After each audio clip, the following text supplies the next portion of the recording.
Les contes pour adultes et enfants jouent un rôle crucial dans la transmission des valeurs culturelles et morales. Ils utilisent la métaphore et l'allégorie pour simplifier des concepts complexes, rendant les leçons de vie plus accessibles et mémorables. Pour les enfants, ils stimulent l'imagination et enseignent la différence entre le bien et le mal. Pour les adultes, ils offrent une réflexion sur les dilemmes moraux et les réalités sociales, souvent en résonance avec leur expérience de vie. Ainsi, les contes sont un miroir de la société et un outil d'apprentissage intemporel. Voici 3 contes courts qui nous enseignent que souvent, il ne faut pas se fier aux apparences. Pour comprendre le monde, nous ne pouvons pas seulement rester dans l'apparence.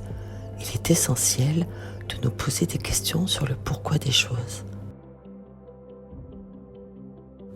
Le premier de nos contes courts pour réfléchir nous parle de l'équilibre. C'est l'histoire d'une rose rouge. Tout le monde disait qu'il n'y avait de fleurs plus belles que celle-ci dans le jardin. La rose s'émouvait à chaque fois qu'on la complimentait. Néanmoins, elle voulait qu'on la regarde de plus près. Elle ne comprenait pas pourquoi tout le monde l'observait à distance. Un jour, elle remarqua qu'il y avait un énorme crapaud foncé à ses pieds. Elle demanda immédiatement au crapaud de s'en aller. Ne se rendait-il pas compte qu'il lui donnait une mauvaise image ? Le crapaud, très humble et obéissant, accepta immédiatement.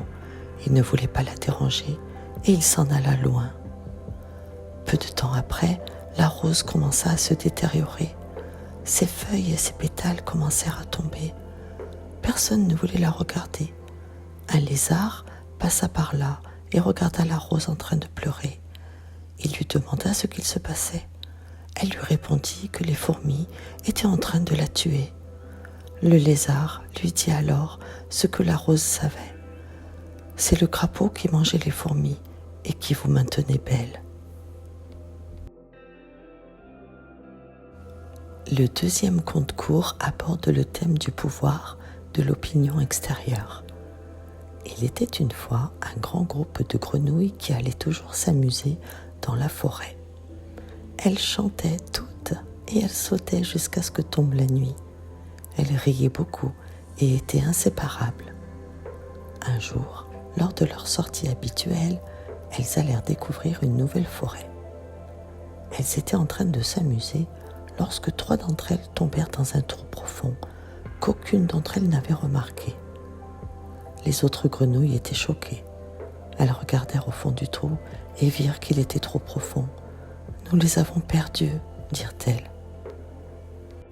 Les 3 grenouilles au fond du trou essayèrent de remonter en escaladant la paroi. Mais c'était trop difficile. Elles avançaient à peine d'1 mètre et tombaient à nouveau.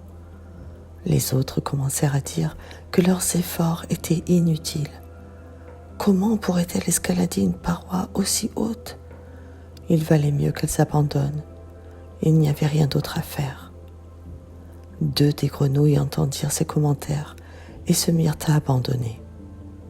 Elles pensaient que les autres avaient raison. La 3e grenouille, en revanche, continuait à monter et à tomber.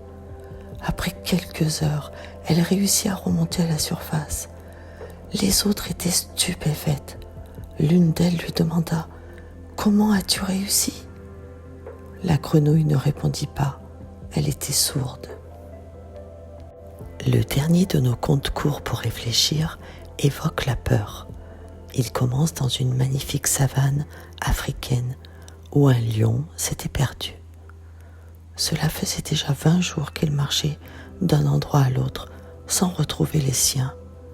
Il avait faim et soif, mais il avait également peur d'être seul. Soudain, il aperçut un étang d'eau fraîche. Il courut immédiatement vers celui-ci. Mort de soif, il avait absolument besoin de boire un peu de ce liquide vital. Néanmoins, en arrivant au bord, il vit l'image d'un lion assoiffé. Il se retira alors en se disant « L'étang a déjà un propriétaire ». Cette nuit-là, il resta près de là, mais il n'osait pas retourner à l'étang. Si le lion propriétaire de l'étang apparaissait à nouveau, il pourrait l'attaquer pour avoir pénétré dans sa propriété. Il n'était certainement pas en condition de l'affronter. Le jour passa et le soleil était ardent. La soif était telle que le lion décida de prendre le risque. Il n'en pouvait plus. Il s'avança ainsi avec précaution et en s'approchant du bord de l'étang, il vit à nouveau le lion. Sa soif était telle qu'il n'y prêta pas attention. Il plongea la tête pour boire l'eau fraîche. Le lion disparut alors. Ce n'était que son reflet. Ainsi sont les peurs. Elles disparaissent quand on les affronte.